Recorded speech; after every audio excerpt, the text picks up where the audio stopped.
What's up, people? Punch here. In the year 2025, and already got some bad news going on for the game called Inkbound, made by Shiny Shoe, the people that made Monster Train. They officially said that in their Discord they're going to be canceling the development of Inkbound, stating on the Discord the dev team announced that Shiny Shoe team has decided to no longer continue ongoing support for the game, citing insufficient sales to continue the project. The team says that they plan to keep the servers running for the foreseeable future and continue to discount the game to a lower and lower price, but not release any new content for the foreseeable future as well. Shiny Shoe stated that they are a small team and have decided to move focus to a different product. They plan to announce when ready, but to expect radio silence till then.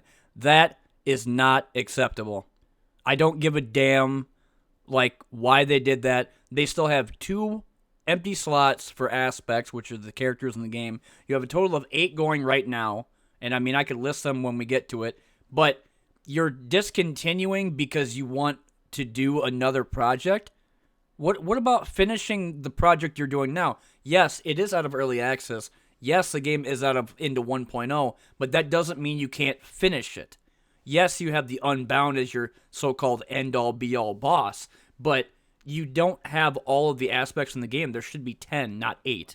And when it comes down to the voice acting, the challenges, the dailies, I mean, who knows how decent this game is going to be able to be played when they don't do any type of fixing or any type of new content or some type of patches for the online game itself, because there is 2 modes. Kind of like Last Epoch, it has online and it has offline. I don't know how well the online is compared to the offline, and I don't know if they're going to just do straight up offline if they do, decide to do this and straight up be like, well, we're done completely. So if we never see 2 aspects, you're only going to have the 8, which is Magma Miner, Moss Cloak, Threadweaver, Obelisk, Clairvoyant, Godkeeper, Chainbreaker, and Star Captain. Those are all the aspects in the game that you can play currently in Inkbound right now. And I mean, most of these were actually added later after 1.0, like Godkeeper and Chainbreaker. And I gotta say, after about 200 hours of in-game playtime, I loved playing Inkbound. I thought it was a great game,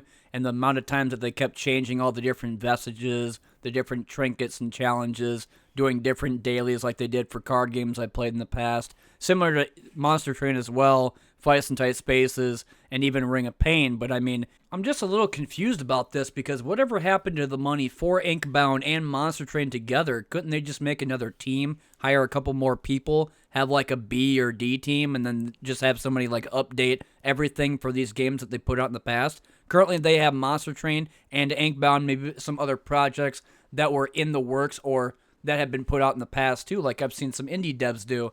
But instead, they're just outright saying, well, we don't want to continue the development. Sorry, we told you guys that we're going to go ahead and do all these stuff, like give you new aspects, new trinkets, give you some more vestiges, some cosmetics, but we're going to just throw our hands up in the air, close our doors, and be done with this.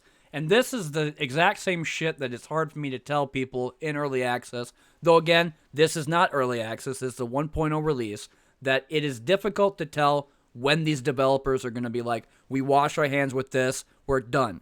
It's incredibly difficult to tell whenever something like that happens. And sadly, the only time we know about it is in later in the future, like maybe a couple years down the road or even 5 or 10 years. It's always difficult. And I mean, when it came down to 7 Days to Die, that game was 10 years in development. People gave it shit, but eventually it came out of 1.0, and now they've been still pumping out more stuff for it and making it better. No Man's Sky had their problems too with Hello Games, launching it, lying to people, saying that it didn't work out, and then after 4 or 5 years, it came back with a vengeance and started becoming better than what it was. Cyberpunk 2077, same thing. The only differences between these games and this game is that this is made by a small team. But for some reason, has to make an excuse to be like, oh, well, we're going to go work on a brand new project rather than finishing the one that we have here, doing the finishing touches, making the servers more stable, and being able to give players better playability and more frames when they're actually getting into a fight, because I know I have some issues when there's a bunch of enemies on the screen.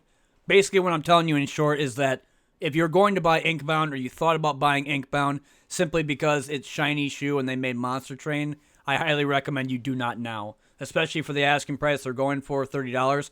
That lower asking point that they were going for, I'm not entirely sure what they're going to be doing. It might go back down to 20 again. It might even go down to 15. But if you wanted the game and you wanted to hopefully find like brand new aspects or hope that they have some different characters that join with the voice lines in the story, it's not going to be happening. Whatever they promise is completely kaput, and sadly that's how it is with some of these games. And I mean, like I said, when it came down last year to Cygnus Enterprises, Master Bladesmith, and even some other games I played previously in the past, it's not all the time that these games will do this.